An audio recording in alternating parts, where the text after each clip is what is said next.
customer walks into the arcade, they go up to one of the arcade machines and they sign in. When they find out that it's an immersive experience, I think that's what's really drawing them in, because anyone can get on an arcade system or even go to an arcade and play a similar setup, but going into the experience, the room, that's really what's cool for them to do. Recursive is both an AV design consultancy and a creative experiential design specialist.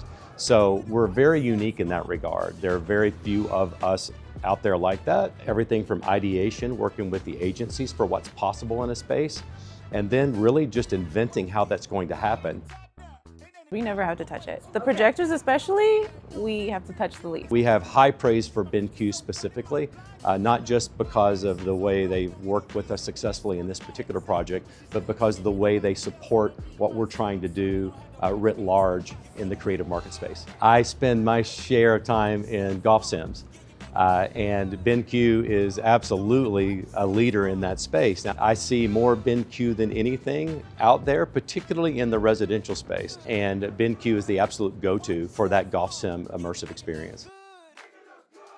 For what we do specifically in these types of spaces, where we've got to get that really tight alignment, particularly at the edge, at pixels at the edge, then we've found nothing better than BenQ to solve that equation of functionality, price point, ease of use, ease of integration, and facilitating a design that is superior once it's live in the room. When people get to that third floor, that it's something that attracts the customers. Our experience with it is it's much easier to align and integrate, which is super important for us in these types of experiences.